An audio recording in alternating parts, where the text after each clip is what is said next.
Welcome to this edition of At the Mic. I'm your host, Keith Malinak. This week, I hope you'll indulge my walk down memory lane with my childhood friend, Ben Payne. He's got to be the person I've known longer than anyone in my life who isn't in my family, and our conversation is next. Do you have a flavorful cup full of hot coffee in the morning that helps you get going? Well, have you tried American Pride Roasters coffee? They are my absolute favorite. I was a client of theirs before they were a client of this program. I absolutely love American Pride Roasters coffee. And before I knew who they were, our late friend and yours, Doc Thompson, was a fan. See, in early 2013, APR was into its second year of existence, but was really only a farmer's market type business. They had an online presence, but they only filled about a dozen orders throughout their first year of existence. But on a cold, rainy November night in Omaha, Nebraska, APR Coffee founder Dave Matthews fulfilled a promise that he made to Doc months earlier to make a bacon coffee. And that changed the trajectory of Dave's life. Doc Thompson decided instead of just thanking him for creating the Doc Thompson's Bacon Blast, he could make APR Coffee the official coffee of his show, The Morning Blaze. In the coming weeks and months, orders began pouring in, and Doc Thompson always seemed to find creative ways to bring people into the APR family, sometimes in numbers so overwhelming that it forced APR to immediately adapt and grow. While Doc's favorite blend was the Bacon Blast, mine is the peanut butter infused George Washington Carver blend. But there's so many more flavors to explore, and I hope you're going to go discover yours at aprcoffee.com. Use offer code ATM. Get yourself 10% off your order. Yumminess is waiting to be discovered at aprcoffee.com.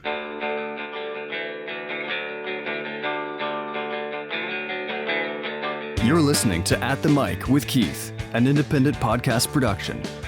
Ben Payne has been my friend nearly my entire life, and that takes some effort.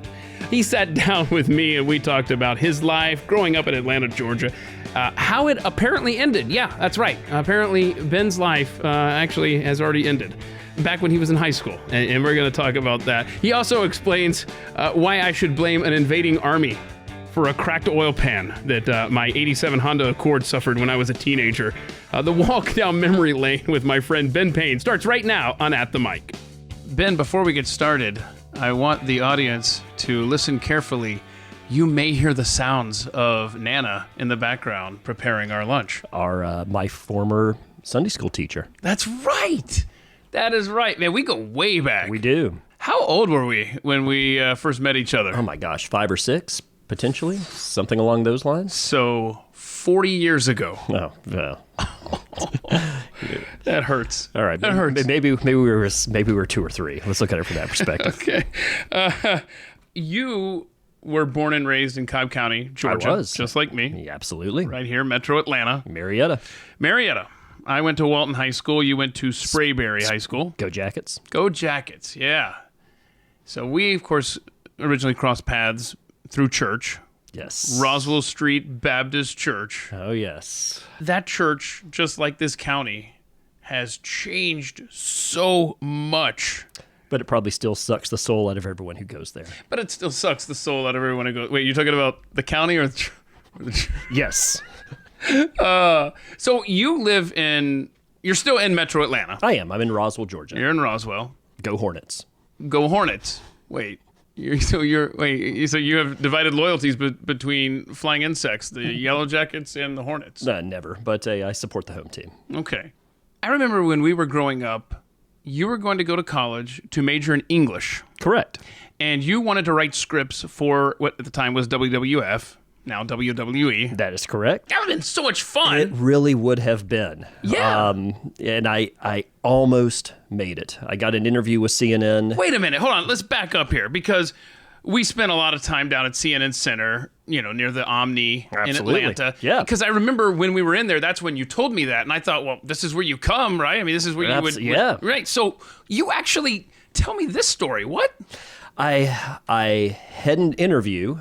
And the interview was essentially to work at CNN. I'd be pushing paper. There was a friend of mine who was in a creative writing class, who ironically enough, his name was Benji. who got me an interview at CNN. And I went there, and I failed miserably. No. I stuttered. I basically couldn't remember my name. It was awful. So things just were not meant to be. Last laugh was on them, though, because then WCW went out of business like 2 years later. So, Because you were a big wrestling fan. I absolutely you was. knew all the storylines. You could have Absolutely. written those scripts off the top of your head. Without a doubt. Some people grew up on Dukes of Hazzard. I grew up on Ric Flair, Sting, and Lex Luger. There you go. Oh man. Just for the record, we've all had interviews like that. I mean, I see mine right now in Raleigh, North Carolina at a radio station. Oh. And so it was a very similar situation where it was like, there's a point in the interview where the goal is no longer to land the job, but just to get out of that room. I understand completely. On the bright side, you didn't have to live in Raleigh, North Carolina, Yeah. so it all worked out. I don't know. It might have been nice. Home of the Connells. Yeah, that's one more reason not to live in Raleigh, North Carolina. It's also the home of Bull Durham, isn't it?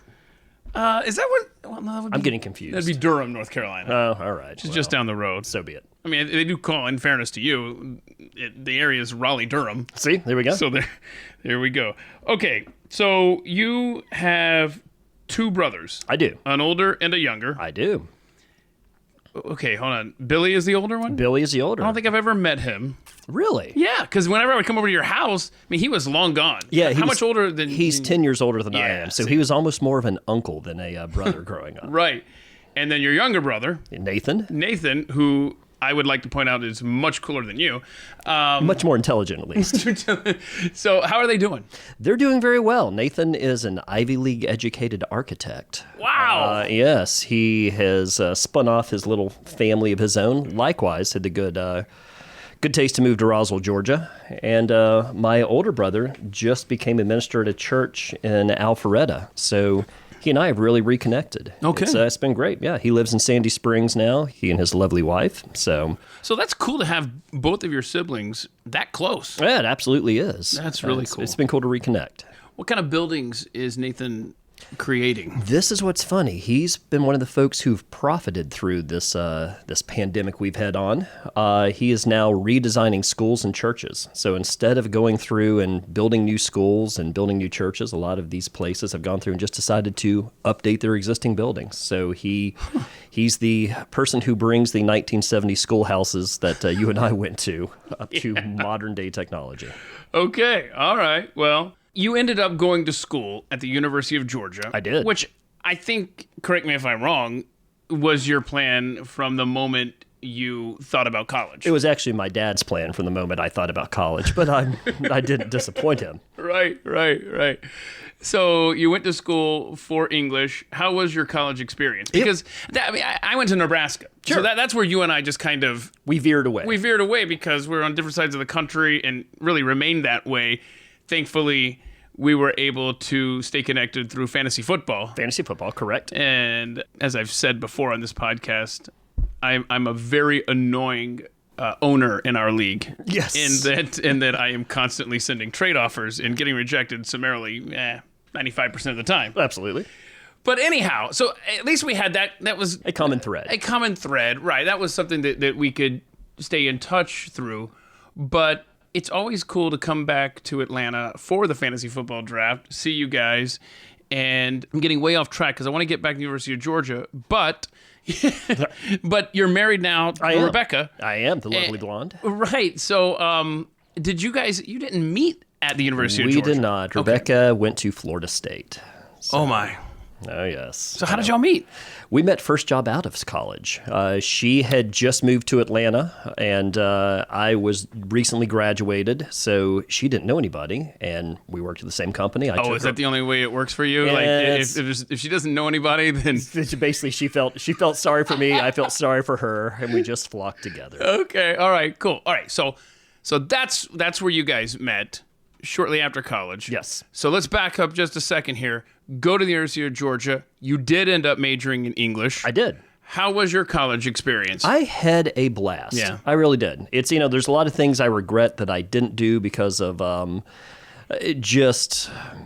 was so focused on paying my way through school and making sure that I stayed the straight and narrow that I there's a lot of things I would do differently.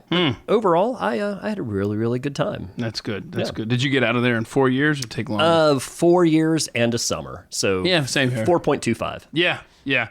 All right. So you obviously didn't end up writing wrestling scripts. Unfortunately. Do you ever think about maybe going back and trying? I hadn't thought about that, honestly, until you brought that up. So I'm. So is that a good thing or a bad thing I brought that up? No. You know, it's funny because wrestling now sucks, so they need somebody to come through and rewrite their scripts. I made the mistake of watching wrestling again for the first time in like a decade a couple of weeks ago, and it was brutally bad. So maybe I could be the shining knight. Hold on. Was the acting bad? The writing bad? Both? There was no wrestling. They were just talking. They'd get up and they'd yell at each other, and then they would, and then they wouldn't wrestle. It's just like they'd yell at each other for 30 minutes. They go to commercial, then they'd yell again for 30 minutes. It was just dumb. That's too bad. Yeah, well, maybe you should reapply. I will. But you are happy selling insurance now, correct? Sir, risk management, providing risk management advice. Let's not do the selling insurance. I don't want to be accused of that.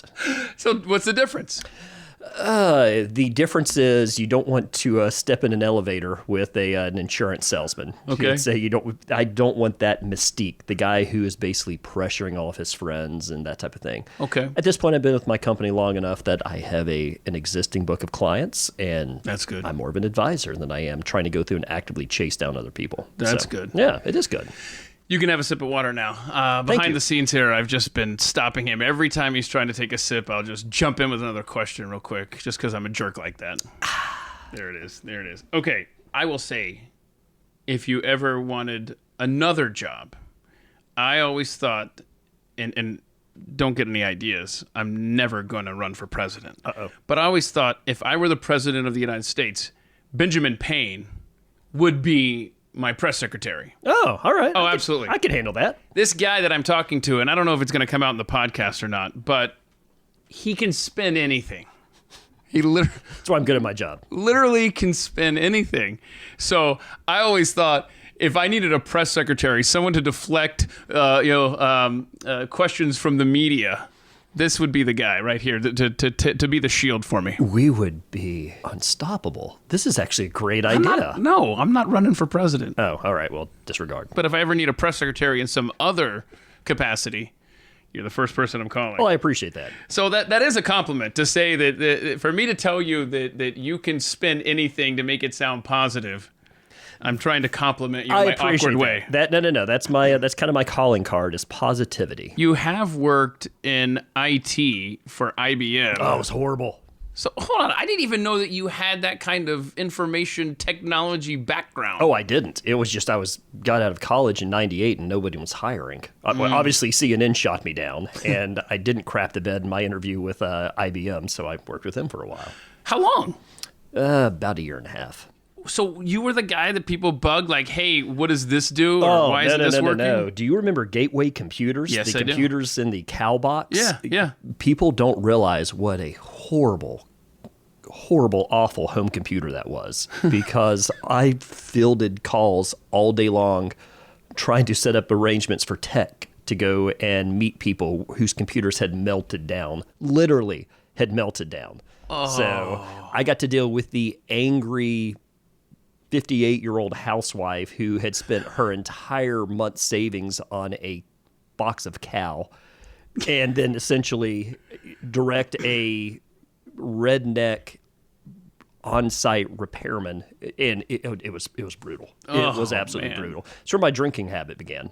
No, it didn't. Stop it. You started in college. Well, I did start a little bit in college, but it's where it flourished, was when I got out of college.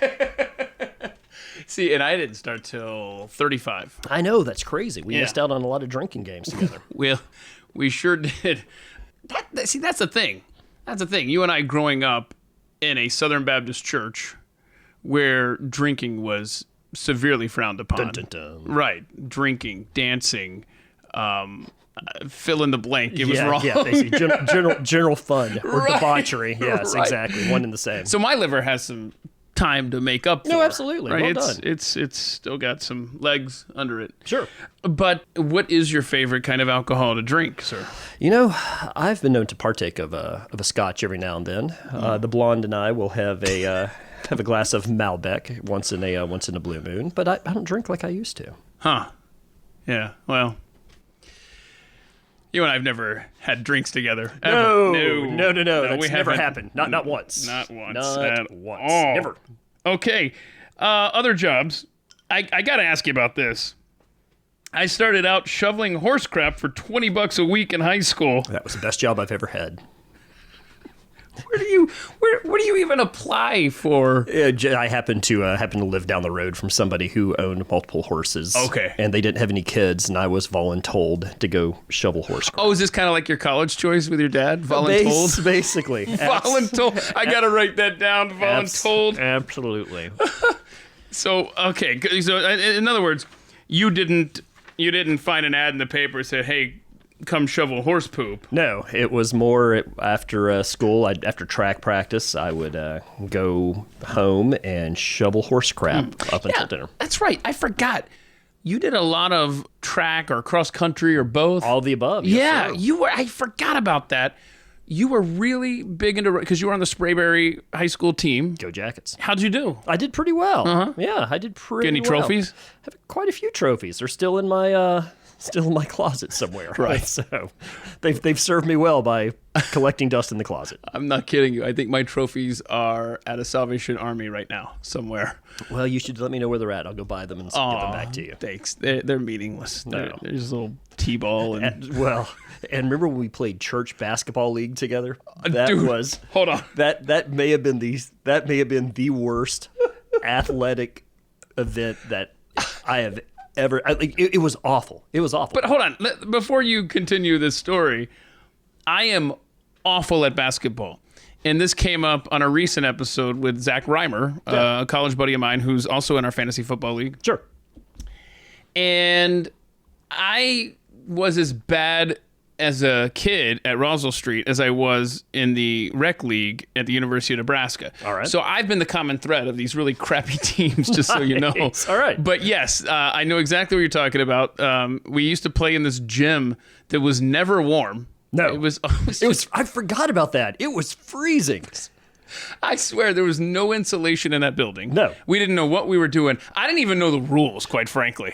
I remember the last season, I didn't score a single point. It's virtually impossible to not score a point. I remember the coach at the very last game, there was a technical foul, and he felt so bad for me, he gave me the opportunity to go shoot 2 free throws. Oh, look at you. Yeah, I missed both of them. them both. It was horrible. I don't think I scored any points any year with the Roswell Street team. In fact, I think there was this one game where, and I alluded to the fact I don't know the rules, whatever. I think I brought the ball back into our side of the court, and some guy was playing defense really close, so I just took it to the other side. I'm like, get away, you know? That's hilarious. And then all of a sudden the ref blows his whistle. I'm like, what? I was thinking, did he touch me? Did I just get fouled? No, that's called backcourt. Oh, yes. There and back. Yeah, absolutely. Well, I'm starting to see common thread as to why Roswell Street Baptist Church's basketball teams are always so bad. Yep, that would be me. So you ran track and cross country and all sorts of good stuff at Sprayberry. Did you want to continue to do that in college? Was the offer not there? What's funny was I met some friends who were competitors of mine in beautiful Cobb County, Georgia, and we reconnected at UGA, and they asked me to come out and try out for the cross country team. I thought I was still pretty fast, and I found out I would have been a mediocre woman cross-country runner. So at that point, I decided... You were before your time, man. There we go. Do you have any eligibility left? I still have 4 years as far as I'm concerned. So give it a shot, man. That's a fantastic idea. Get some more trophies that way, I guarantee you. We could put some more trophies in my closet. Okay, so sticking with high school... You talk about one of your most embarrassing moments. Tell us about the time because you had a super cool truck, right? The old... Oh, man. I mean, that thing was... And maybe as a high school kid, and I don't know, I'm not putting words in your mouth, but maybe as a high school kid, you didn't appreciate it as much as you would have now? No, it was the bane of my existence whenever I was in high school. And what kind of truck? How old? 1962 Ford F-100. It was absolutely... cool. Gorgeous. You now. meant to say Yeah, cool. Absolutely. You said Absolutely. gorgeous. Now I look at it and think, man, boy, did I miss that stupid truck. No, seriously. It was a fantastic leaf springs, had like 6 cylinders, only 4 of them worked. It was amazing. It was the kind of vehicle that, from my perspective, when I would pull into your driveway, I would say, that's a cool old truck right there. Absolutely. But I didn't have to drive it anywhere. No, it was a pain. It was a pain in the ass to drive. It was a complete pain in the ass. I bet. But that was your transportation. It absolutely was. You got into a wreck in I front of your did, high school? That's right- got to be the worst. Right in front of the high school. Oh. Yeah. The bright side of a 1962 Ford F-100 is that it doesn't have power anything. First and foremost, there's no power brakes. So it took me a good 30 to 40 yards to slow down. And whenever the Honda in front of me, whose parents bought their daughter a very nice little Honda, and my truck decided to put an end to that Honda's life. Oh, no. Oh, yes. Right in front of the high school. It was incredible. Did anybody get hurt? No one got hurt. Allegedly, however, I was killed in the accident. Whenever I made it to high school, there were numerous teachers who were crying and that sort of thing. One of them, I walked into my my math class, and literally the math teacher was like, "Holy God, I thought you were dead." So all of my idiot friends decided to play a prank on the teachers and say that I was killed in the accident that everybody in the school witnessed. Horrible. Oh, it was actually made me appreciate things. It's like getting to witness your own funeral, I guess. Okay. So you were probably shocked. Oh my gosh, these teachers apparently like me? Well, I don't think they liked me. They just didn't want to have to go to my funeral. Let's see here. You and Rebecca have a cute little puppy. We do, Layla. I'm telling you, I love this creature. In fact, at the last fantasy football draft, she helped me. Did you really? She helped me draft a team. Did you try to offer a trade? No. I was like, there's a milk bone in here for you if you give me another pick. That's right. I forgot we did the draft for my house this year. Yeah, so sweet dog. Because I arrived there before y'all did. That's right. Okay, and so I came into your house, and then this is a good time as any to tell you. I took some of your valuables, put them into the rental car out front. You should have taken those trophies that are in my closet. No, thank you. Okay. And then I came back in and act like I just got there. So okay, just FYI. All right, nice. No, so I came in there, and Layla was not happy that I was there. She knew that someone was there that shouldn't be. Right. But I'm telling you, though, in just a couple seconds, she warmed up. And She's not exactly a ferocious guard dog. right. Well, but she's a sweetheart. She is. And I want to... You know what? Let's just stop this interview now over here at Nana's, and let's just go over to your house just so I can play with Layla. Girl. Yeah, she's a sweetheart. She's my girl. Her and Matilda, my little Chihuahua Beagle mix, would be see, great little... There we go. They'd be great friends. Layla's part Chihuahua. Maybe that's what it is. There it is. Okay. But you've always been an animal person, right? Of course I have. Yeah. What? Remind me of the pet you had growing up. Patches. That was my first dog. What are you thinking? Patches? You're thinking, Did you have a cat hanging around there? I did not have a cat. Okay. You're misremembering. Wouldn't be the first time. No. Okay. When did Patches die? Patches. Patches were my... Oh, now we're really going to go into the dark hole. Are you going to cry? No, I may. My dad ran over Patches. He and my mom had a horrible argument. My dad, in a huff, got in his car, threw it in reverse, and ran over my dog.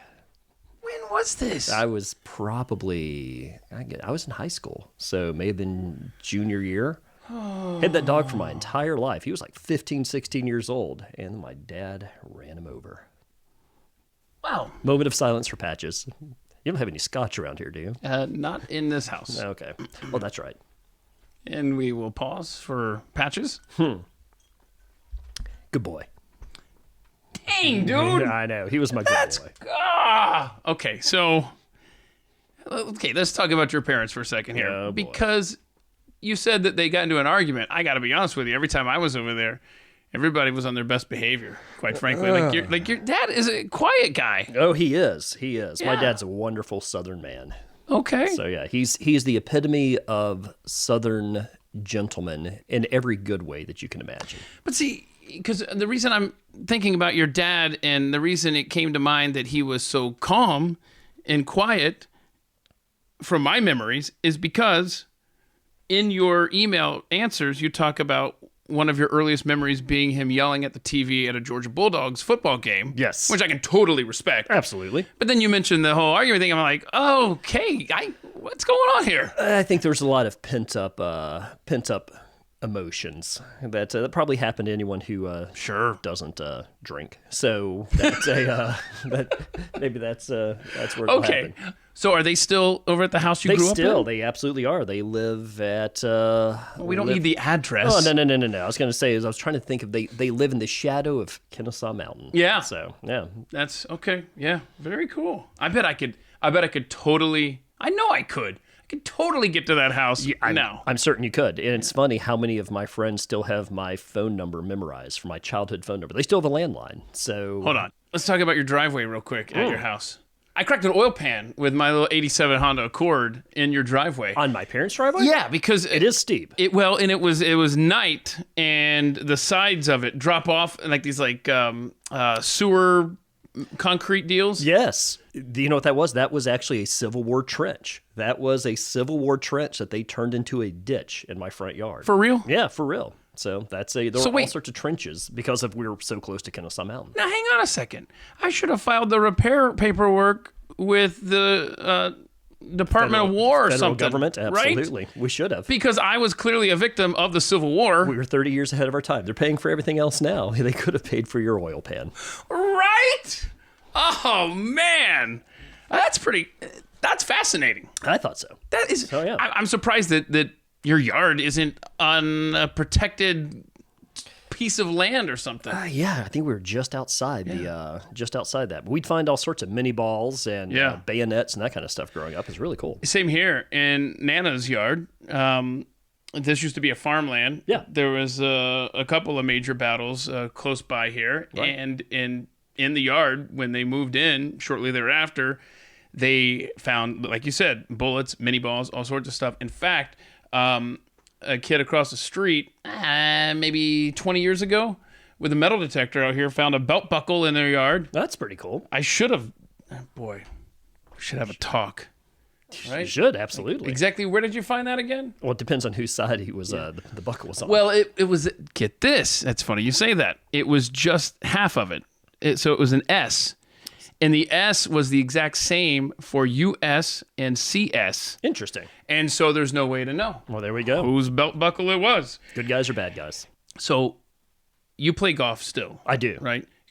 It may have been the first Obama administration since I've been able to play. Really? It's depressing. It is, because it tore up my elbow. It's a long story. But every time I get out there, and just when you think, hey, I can go play golf now. Right. I'll tell you exactly what happened. It had been years since I played golf, and we went to a Falcons game, and they had like a thing set up, like, hit a hole in one, win a Mercedes, right? Sure. And it was into a computer backdrop. So, Right. nobody was ever going to make that shot. Shocking how that works. Because the computer was probably programmed to say, Sponsored by Mercedes. Thank you. Exactly. Yeah. And so I thought, I haven't hit the ball in a few years. I bet my elbow's ready to go. Mm-hmm. And I just took the one shot, and my elbow for the next Exploded. 3 weeks was just, and I ended up having to get another surgery. So now I'm terrified to play, but I am going to try here very soon. So we will see. There you go. Do you remember that you and I used to play golf at it was a defunct country club in Marietta. It was over next to Mount Trashmore. Like when we first got out of college, Yep. you were living in Smyrna. Mm-hmm. I was living in Dunwoody then. But like we would go through and play golf for free. Yeah. Until Like the guy shut who, it down. right. So a guy would go out there and mow 3 holes Yeah. every week or so. And we'd throw him a couple bucks. And it was like a membership to this abandoned golf course. Which was fantastic. It was so perfect. It absolutely was perfect. We were broke. We wanted to play golf. Nobody was going to bother you there. Not at all. And of course, like you said, it's now a neighborhood. Yeah, absolutely. With $800,000 houses, I'm But sure. there was that sweet spot of time where it all came together, and we could Absolutely. play 3 holes of golf there every night. Absolutely. Yeah. So you still get to play golf. I do. That's good. What's your handicap? It is probably hovers between an 8 and an 18. I'd say I'm closer to an 8 right now. Look at you. Yeah, stepping up. You don't want to play with me. No, Because you will. You will now. If you play down to your competition, it could be a good time. That's a good point. Otherwise, no. I mean, because you got to understand, I played junior golf starting when I was 12 years old. So every summer, I would play every Tuesday. Really? Yeah. Every Tuesday, I would play, and I just never got better. Never. And as I got older, I could crush the ball. Yeah, absolutely. I remember that. But I just can't aim it. Oh, well, starting to see similarities in your golf game and your basketball game. There you go. So what's so depressing is it wasn't until, so keep in mind, I was playing golf every week, and I lived on a golf course, and I would go out in the evenings. I mean, this is going to sound so bad. From age 12, and it wasn't until, how old was I then? 24. It wasn't until I was 27 years old, Ben. 27 years old, yeah. That I finally broke 100. That's awful. That is horrible. What course did you break 100 on? Was it this when you were in Charleston? No, this is Omaha. Omaha. Yeah. Okay. So we lived in Omaha briefly between Houston and Charleston. Got it. I will never forget it. I was so excited. Like, it was on Mother's Day 2004. Nice. Because I remember the weather, in Omaha, it's finally nice for the first time in 6 months. I'm sorry, it's Mother's Day. I'm going to go play golf. Gotta cool? get outside. Cool. You were cool, right? All right, cool. I'm out of here. So I went and I played with the brothers-in-law and broke 100. I'm talking awesome. about it like I just shot par at Augusta. That's But that's to each their own. right. Absolutely. So anyway, small victories. right. So like I said, you don't really want to be playing golf with me. Huh. It's I take about 20 backup golf balls with me. It's all about hanging out, though. It's all about the hang. Yeah. And I'm telling you, the worse the weather, the better I play. Okay. And that's a fact. My brother-in-law, the more he drinks, the better he plays. And so I think the best round for both of us of our lives, when it was cold and rainy and windy and nasty in Omaha, Nebraska years ago, he had way too many, and it was driving rain, and they didn't close the course. We both look like golf pros, quite frankly. There you go. All right. Excellent. Back to the conversation with Ben Payne in just a moment, but first, let's talk about getting yourself some better sleep or getting you through anxiety or any depression that you may be suffering from. The solution for you could be just as easy as heading to Dr. Monroe's CBD.com. Once you're there, check out the CBD-infused gummies that they offer. They're soft, they're chewy, they're made with real sugar, no fake stuff. Gummies are great for those just being introduced to the world of CBD. And in addition to the great benefits I already mentioned, they can help with bouts of nausea, pain, inflammation as well. CBD gummies. They're from Dr. Monroe, they're versatile, and they could be exactly what you need. Get over to Dr. Monroe's CBD.com. Use the promo code Keith, that's Keith. You're going to get 15% off your entire order. Why not give it a shot? See if CBD is right for you. Dr. Monroe's CBD.com. Promo code Keith for 15% off. One of the things that you and I had in common growing up, and still today, I think, is music. Yes. We were big U2 fans. Absolutely. But when you went off on the more Van Halen, hard rock, Metallica type route, Absolutely. I went to the more depressing, emo, whatever. Sad bastard music, as we call it. Thank you. But what's happened in recent years is Ben has joined me on that side. I've come back around.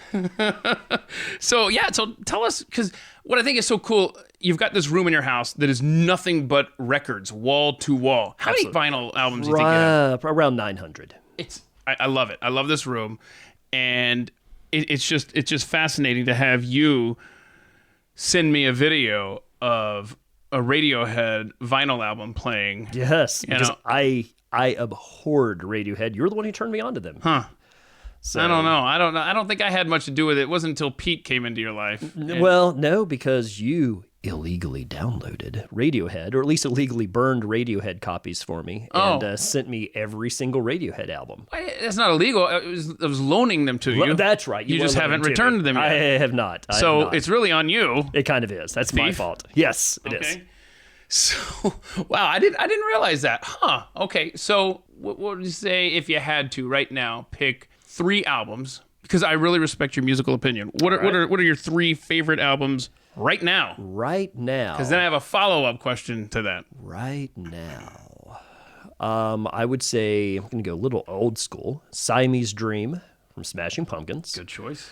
The 3 EPs by the Beta Band. And I was listening to Joshua Tree on the way over here today, and I forgot what a phenomenal album that is. It's still not my favorite U2 album. Yeah. But it's Octung, right? Octung, Hey, here's absolutely. Octung Baby. Yay. Cheers. That's what actually we built our friendship on, was Octung Baby. I think so. Yeah, I think so. And that's why I wanted to ask you, what, it's not a fair question, but if you could think back to your high school days, what would your 3 favorite albums have been, say, as a senior in high school, compared to the 3 you just mentioned?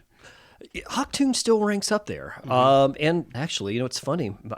My tastes keep on, they are circular. I'm back in the 1990s right now. Okay. So I was just wondering if your current favorite albums would be similar, at least in genre, to your 90s favorite albums. And they are kind of similar. Yeah, they are. Right? As far as sound. But in between... I've learned new wave and country and all of these various things that I used to just sit around and abhor. Yeah. And just now you have to give everything a chance, except rap. I've never been able to do rap. I don't know what it is. No, you're among friends. Yes. So you mentioned in the email, It's All Over Now, Baby Blue. Oh, great song. By Van Morrison. Right. Actually, a band called Them, but Van Morrison. Right, that's right. Yep. Yeah. Yep. And you had mentioned in there how Beck ripped off the song. Yeah, Okay. he covered it. Yeah, absolutely. Or at least ripped off the main riff. Okay, so I didn't know. He riffed off the song. Right. You didn't put what Beck's song it was. So when I listened to the Van Morrison, the Them album or song, I quickly identified that's Jackass by Beck. Absolutely. It was so blatant. And so as far as you know, there was no credit there or anything like that? No, Okay. because it was kind of an unknown Them song. Right, because, this is, and people can look this up on their own time if they're interested, but I've seen this happen so much. Better Than Ezra, good, the bass line, completely ripped off by a band called Chain Poets in the song, ironically enough, called Counterfeiter Moon. Go check that out. There's a Tears for Fears song, Call Me Mellow. It's not a hit, whatever, but ripped off The Laws, There She Goes. But my point is, my examples, your examples are so clear, yet the one that we know of that went to court was George Harrison and My Sweet Lord ripping off the Chiffons, He's So Fine. Right. That is the big one. And well, don't forget, was it Huey Lewis who sued Ray Parker Jr. for Ghostbusters? Which sounds absolutely nothing like the Huey Lewis song. yeah, that's right. Huey Lewis, you bastard. Was it I Want a New Drug? Yes, it was. And it was Ghostbusters. the Ghostbusters song. Yeah. But it's just amazing the things that are successful in court and the ones that you're like the only person on the planet that ever points it out to anyone. Right. That are more obvious. Well, and you think about it, but you've only got 12 chords. So eventually you mix them up, they're going to sound the same one way or another. Right. So that's my whole thing. Yeah, so growing up, you and I shared musical tastes. And this did. was before the internet. And somehow you got a... Was it you that got a hold of it? Or was it me? Who got a hold of like these stolen Octung Baby That was you, and that recording was sessions? fantastic. I remember we listened to that in your little gold Accord probably the entire summer. Everywhere we went, we were playing it. Remember, because the Edge had that one guitar riff that he tried to force into He's gonna every find a single place song. for it, yeah. It was Until the End of the World, but Yeah. every single song he Yeah. tried to force that guitar riff in. That was fascinating. Okay, so it's not like you could just get on a computer and find somebody to send you a bootleg tape. I honestly don't remember how I got a hold of that. Maybe if I rack my brain, I could figure it out. But what I'm getting at is we were also big fans of Led Zeppelin. Absolutely. And I am jealous of you because at Hartsfield Airport, you ran into Robert Plant. I did run into How'd Robert that Plant. What's going on there? It was these. Robert Plant has not aged well. So he looks more like a poor interpretation of Robert Plant than actually Robert Plant. Yeah. But I went up to him and we just had a random conversation. And I didn't ask him for an autograph. Yeah. I didn't ask him for a picture. I wish I had, just so I'd have a picture of myself and Robert Plant. But I just talked to him for about 2-3 minutes, just shooting the bull. I shook his hand. Was he just sitting in the terminal waiting for a flight? Standing, actually. Okay. He was standing in the terminal. So Was he on Southwest? Was he in like the B group waiting to board? This was on Delta. So he was basically just hanging around. Wow. And yeah, so I walked it to him, and he's wearing sunglasses. He was not trying to hide, but he also wasn't trying to, I don't know, like be presumptuous or something. You just figure some people are going to be on private jets, and some people are going to be inside the terminal. Maybe he was waiting to get on a private jet, but maybe that's what happened. That's cool. Went over, recognized him, and this was right after he had done some sort of tour with Jimmy Page. So he was more recognizable than he had been in years past. At least he was more out and about. Right. But yeah, it was kind of cool. That's my big celebrity encounter. Yeah, and then you also met from the Black Crowes in former Walton High School. I can't say alum because I don't think they graduated. Yeah. Lookouts. Went to my high school years before I did. Chris Robinson of the Black Crowes. How was that encounter? That was a completely different encounter than what I had. That sounds like me Plant. and Jeff Blouser. Absolutely. From the Atlanta Braves. I remember that story as well. We should get to that. Okay. No, I remember. Chris Robinson. Mm-hmm. Sorry, there's two Robinson brothers. Rich is the guitarist. Chris is the lead singer. Uh-huh. This was in my out of school, just being able to afford the alcohol that I really wanted to afford. So we would go out in Buckhead, Georgia, go bar hopping, and we ran into one night Chris Robinson. And by run into, literally, we ran into him. One of my friends bumped into him and said, "Excuse me." And Chris turned around and could not have been a bigger. He was like, "There is no excuse for you." I just started berating my buddy. My buddy is twice the size of Chris Robinson, but had the good sense just to turn around and keep walking. Apparently, it happened later on that night as well, and whomever Chris Robinson berated did not have the polite demure of my buddy, and apparently beat the ever-living hell out of Chris Robinson. Oh. And the reason I heard about this was they delayed the album release because there was supposed to be a photography shoot for the album cover, and Chris couldn't do it because he'd had the ever-living hell kicked out of him. So when I heard about that, I was like, I was there that night, and yeah, he was being a jackass. So I'm glad someone did beat the hell out of him. Oh, my. Oh, wow. That's interesting. Mm-hmm. Huh. I had to go and figure out which album that was. I do. That was 2001, 2000, somewhere around there. So they had already. It's a blue album cover, and they're all wearing white, like white suits. Okay. So I can't remember what the name of the album is. That sounds. It's a good album, though. Yeah. Okay. What were we talking about? My Jeff Blouser thing. Yes, that's right. So over the summer in college, I worked at the church's radio station, right? Yeah. And one of the guys had a press pass, and he said, "Hey, pick a game, and we'll go down there, and you can go in the locker room and stuff and hang out." And it was cool, right? Oh, yeah, back when the Braves were king of all creation. Right. And so this would have been the summer of 96, I think. I don't know. But I'm just in the locker room. He's doing his job, reporting and stuff, and I'm just kind of hanging out, just like a kid in a candy shop, you know. Sure. And I was right next to Greg Maddox, and I didn't say anything. And then it kind of hit me because he was in and out of there real quick. It's like, you're never going to have this chance again. You know, start talking to people, absolutely. Right? So I went up to Chipper Jones, who was very nice, talked about meeting Bono in Hartsfield Airport. Interesting. Right?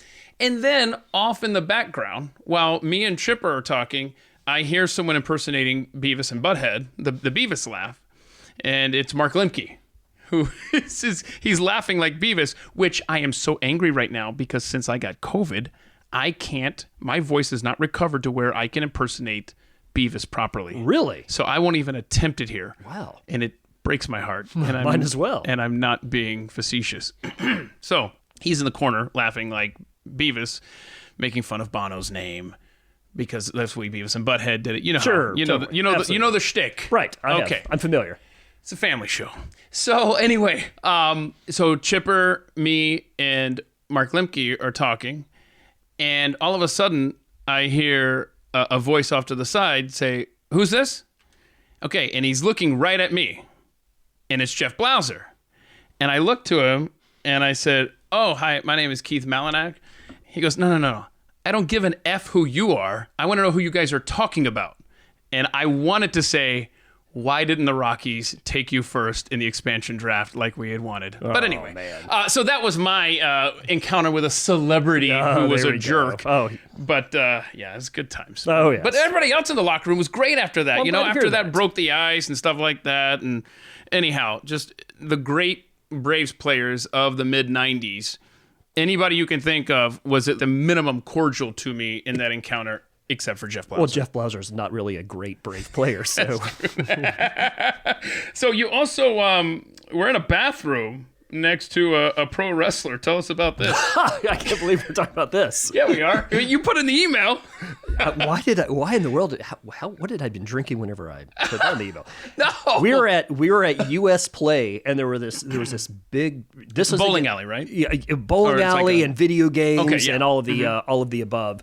And there was this buzz going around that Buff Bagwell was also at US Play. And Buff Bagwell, for those of you who are not familiar with wrestling, was kind of a big deal in the late 90s, early 2000s. So I walk into the restroom, and there, standing next to me in the stall, is Buff Bagwell. All right. Yeah, so that's that's my Buff Bagwell story. Okay, but guys don't talk to each other when they're in the bathroom. No. Come on, just don't do that. No. So you just recognized him, I recognized him. but was his back turned to you? I mean, you weren't like peeking over there like while you're taking a leak. You're not going, dude, It's kind of hard to miss anyone whose name is Buff Bagwell and is obviously twice the size of anybody else who was in the entire place. So Okay, very cool. He certainly had the pro wrestling aura. All right. Earliest memory is your third birthday party. That is. What, did something traumatic happen? No, I think I just had a good time. It was the first time in my life I was actually happy. So, Oh, wow. Yeah. It only took 3 years. only 3 years. Well, that's cool. One day I'll get that feeling back. You didn't invite me over, though, for that, I'll tell you. Because we didn't meet until 2 years later. Dang it. You have an out, don't you? So let's go back to music real quick. All right.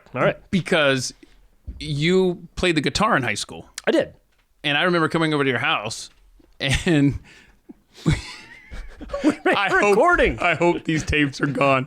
You know what? I found a lot of tapes. Okay. But we were smart enough not to label any of them. So there's probably recordings of this. No. Remember, it was live from the basement or live. What was it? Was it live from the jail or something? Yeah, it was a jail theme or something. Yeah, we were inspired by Johnny Cash live from Folsom Prison. We made a very subpar rendition of Johnny Cash live from Folsom. The song sounded so good in our heads.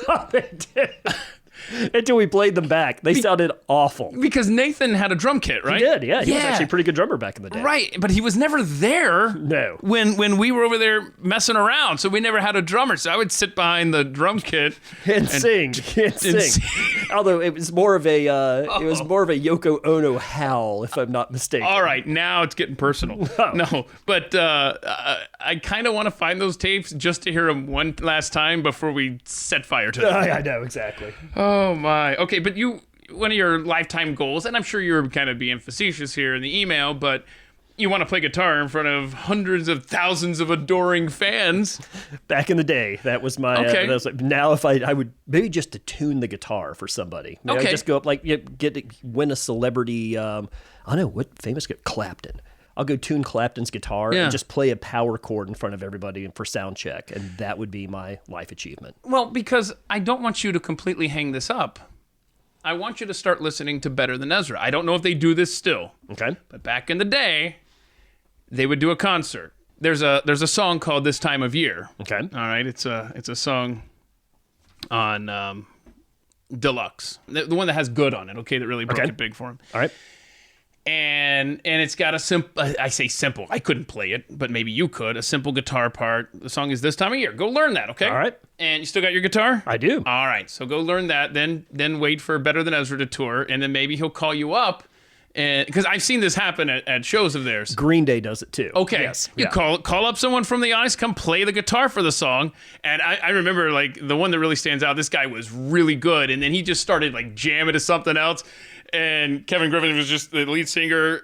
He's like, you can keep the guitar, man. You know, this song's yours. All you. Nice. So that could happen. All right. So Fingers crossed. There you go. Yeah. One day. Find out the bands that are coming to town. That have simple guitar riffs. They have simple guitar riffs that are going to tour, if that ever happens again. One day. And make it happen. I like it. Your dream might happen. All right. Okay. I don't know if you want to discuss any of these, but under the question, do you have any regrets? You said, I have a few. Do you want to explore any of these here while you're laying on the couch? Oh, my goodness. Yes, I do have a couple of regrets. Okay. Being Keith's friend. That is, Sitting down for this podcast. That is not a regret. That is not a regret. I remember, I think you and I had a conversation last time that you were in town. It's talking about how everybody who grew up in Marietta, we were under the influence of Lockheed. Remember, all of our rich friends had parents who were employed by Lockheed. So there was this aerospace kind of presence. Wait, hold on. Honest question. Yes. Was I sober when we had this conversation? Probably not. Because I do not. So far, it sounds like you're talking about somebody else. We were talking. This was after our fantasy football draft, and we were going to Roswell to go have an adult beverage. Oh, so it was in between. It was in between. Rebecca was there, so Yeah. Rebecca was interceding on our man time. But we started talking about. We started talking about the Challenger. We got into about the Challenger explosion. Right. I don't know how in the world we started talking about the Challenger. Okay. But we were talking about how growing up, I had my heart set on being an astronaut, which is part of the reason why I was running and lifting weights and doing all those things. Oh, wow. I was like a little so kid. that's what first motivated you. That's what first motivated me. Okay. And then the Challenger exploded. And it scared half the kids out, myself included, Really? from being an astronaut. So Wow. I regret not following my dream and just seeing how far that could have taken me. Okay, but Elon Musk is about to send regular people up into outer space. See? Would you ever consider that? Absolutely. So now you're at the point where you're like, I'm doing this. Yeah, absolutely. Yeah, I've lived my life. Of course, you're going to have to pony up some cash, and it's the ticket is quite steep to get on that. What else am I going to spend my money on? I'll give you some ideas when we're done recording. I like it. Okay, and it involves writing my name on a little rectangular piece of paper. And a couple of zeros after. Couple of zeros after it. See, my biggest regret is that you never really got into CB radio. Like, I was able to get Ricky and Bert, but I'm not bitter. I'm just saying. Bert. Good old Bert. What's in your Amazon cart right now? Do you got your phone there? I do have. Why don't you share with the class what's in your Amazon cart? All right. Because I'd kind of like to know. There is, actually, this is going to be a wide, since I share an Amazon cart with my lovely wife, let me go and see what my orders are. So these are going to be really, really interesting. Don't embarrass Rebecca. I promise nothing. So in my Amazon cart, Ultra dishwashing. I don't know what that is. That's obviously Rebecca. So my friend Carrie told me about this hot sauce that I have procured. What brand? It is J&J's Private Reserve Habanero Hot Sauce. Oh, no thank you. Protein shake.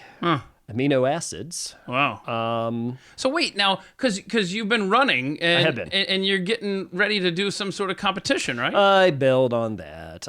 You bailed on it? Yeah, I was What going was to it? do a triathlon, and then I got offered to go do a golf trip instead. And the idea of drinking beer and eating chicken wings was a lot more appealing than Yeah, and it doing a also triathlon. keeps me from feeling terrible about myself. Well, I'm going to try to do it later. Okay, yeah. And you're in your mid-40s. I am in my mid-40s. So this triathlon stuff, is it against people of similar age? And No, everyone has their own. You compete against people your own age. yeah, that's what I'm saying. So you're not going against some 19-year-old. We're running at the same time, but technically I'm competing Got it. against folks who are of my same Oh, good luck, man. gender and age. Thank you, sir. So this is going to be. So you're going to shelve it this year, and hopefully in 20. Shelve it till later this year. Okay. Till later this year. All right. Well, good luck. Thank you. I hope you get another trophy for your closet. Right, exactly. You were supposed to surf in Cabo until COVID Ah, happened. son of a yes. So had you surfed before? Yeah, I've surfed East Coast. I've never surfed West Coast. And listen those to are where this. the waves are. No. whoa. But yes. Is it really? So the waves on the West Coast are Are going to be a little bit larger than the waves on the East Coast. I didn't realize that. There you go. Huh. So So how many times have you gone in your life? Like 3 times. Okay. But surfing in Charleston's different than surfing in Cabo San Lucas. That's right. So you started going to Charleston after we lived there. Yes. So we never crossed paths there specifically. Is that not the greatest town on earth? It is a complete and total hellhole as far as I'm concerned. Why? I'm just not a fan of Charleston. A whole bunch of snooty. Now, I've heard that since we've lived there, which was 10 years ago when we moved away, that it's gone downhill rapidly. But you're not saying that. You're just saying, No. I'm saying that it's just It's snooty? It's snooty and touristy, and they've turned Charleston into New Orleans by my See, now, personal if opinion. you had gone there when I lived there, I could have shown you it's a great town. Well, I know, and Wow. I've never heard anybody criticize it like that. Well, So- I'm going there on business, so I'm doing fancy business dinners and things along those lines, and dealing with Where all do you travel for business? Charleston. That's it? No, well, right now, yeah, Charleston. That's pretty much it. But You ever get out to otherwise, Texas? I need to. I went to Austin a couple years ago. Oh, thanks for telling me. Yeah. I really just set you up for that. Right. Okay. On the social media, you are on Instagram as Van Stonica. That's right. Van Halen, Rolling Stones, and Metallica. At one point, my 3 favorite bands. On Twitter as well, Van Stonica. I hardly ever do Twitter. I read your Twitters, though. Why don't you engage over there? But wait a minute, you have a backup Twitter? Yeah, I think I forgot my passcode at one Ben point. Daddy P. Yes, yeah. So, okay, well, so where do you want us to find you on Twitter? Probably Ben Daddy P. Just look for the broken picture of Bobby Petrino. That's my...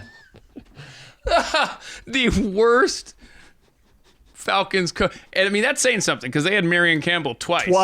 Yes, the Swamp Fox. And so you've got that's okay. Let's talk about. Hold on. This is how my brain works. Okay, I could sit here and talk about Bobby Petrino and how he is just a terrible person, and I could talk about Marion Campbell and how he was just a terrible coach. But you mentioned the Swamp Fox. That's right. Next time you get to Charleston, All right. you've got to get to the Francis Marion Hotel. Okay. Named after the Swamp Fox, Francis Interesting. Marion. Eat their she crab soup. She crab soup I'm not going to argue with because that is a delicacy in Charleston that I rather enjoy. Okay. Now, I will say, Charleston bad, Kiowa good. That's we vacation in Kiowa every year. Do you ever get over to Sullivan's Island? Yes, actually, I do like. What's the really cool looking white house that's there on Sullivan's Island that overlooks the bay? That's my house. That is your house. Yeah. All right. I don't know. Had you actually lived there, I would have visited you. I honestly, I don't know. Well, let's see here. Hang on a second. Charleston. Okay, because if next time you go, if you would like, I will give you all of the things you should be doing there. Chances are they have all changed since you've moved. Okay, Because I 'cause- remember you gave me this. Oh, I list did one already time. give you this? Okay. Yeah, and then there was one thing that was still open. What? Yeah. I think No, stop it. I think it was Fort Sumter was the only thing that was still open whenever you were there 10 years ago. Okay, well, I'm just looking at my list. You suck.